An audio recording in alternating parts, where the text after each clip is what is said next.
não faço ideia do que vou dizer aqui, mas isso agora não interessa nada. If you've blanked out when I just said that, know that most learners feel lost when hearing native Portuguese content. What if, by swapping classroom audio for real content, you could start catching every word in just 15 minutes a day? After 2 weeks of listening to the same YouTuber, this unschooler went from getting the gist to actually identifying individual words even when they were spoken fast and mushed together. So you're officially invited for my 15 minutes a day Portuguese listening challenge. You'll walk away with clarity on what to listen to, 5 simple steps to take, guaranteed accountability, and a way to measure your progress so you know you're putting in the right effort to finally understand fast-spoken Portuguese even as a beginner.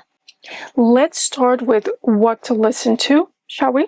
Ideally, you would find content you enjoy with subtitles. I'm not talking about the auto-generated captions on YouTube though. This ensures you can work independently and check for yourself if you heard things correctly. I have 6 suggestions in my mini Tuga. You can download it below, or you can use the same videos my Unschooler used. You may not like them, but I'll soon explain why they are the perfect kind of content. Bárbara Cardoso has a very chatty playlist on YouTube called Morning Talk. It includes 29 videos, and the first 8 have subtitles she added in herself.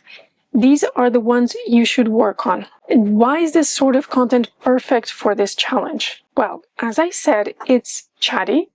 The woman is talking to the camera as if she'd be talking to a friend about all sorts of daily topics. And this may seem like a small thing, but not having to look for the perfect content is a major time saver. But how much could a beginner understand? Won't there be a lot of slang and more complex words? Well, I copy-pasted the transcript into ChatGPT and asked what percentage of A1 and A2 words the video included. Surprisingly, or not, you might actually know up to 50% of the words used here. It doesn't mean you would understand them, but that's where intensive listening comes in. So let me go through the 5-step process of this listening challenge. It goes like this. On Sunday, make 5 short clips of one video, 15 seconds each. Listen to the whole video without subtitles and note down a percentage of what you understood. From Monday to Friday, transcribe one short clip each weekday, and after comparing it with the transcript, mark the differences. Bold them, use a marker, make them stand out. On Saturday, analyze the bits you didn't hear or misheard and try to find patterns. Example, I didn't hear A at the start of words. Then listen to the whole video one last time and note down a percentage of what you understood. If you want or need accountability, come back to this video and comment below how it went. The initial and final comprehension percentage alongside the lessons learned. I'll stick around to check how you're doing. And if you found any pattern or saw an improvement in your listening comprehension, why stop? Keep going for another week. And an added bonus to this exercise is that your grammar can improve too. But what to do about the words you don't know? How are you supposed to hear them? The vocabulary that was beyond A2 level in the transcript of Barbara's first video, ChatGPT grouped in 5 categories. Colloquial expressions. Isn't it great to have exposure to them? People use them all the time. I exposed my Unschoolers early on to them within dialogues tailored to their individual interests. And one said the other day, it showed me how those phrases can move a conversation or hold space while you're thinking. YouTube vocabulary. The more you watch YouTube, the more will these terms become familiar. So what's the issue?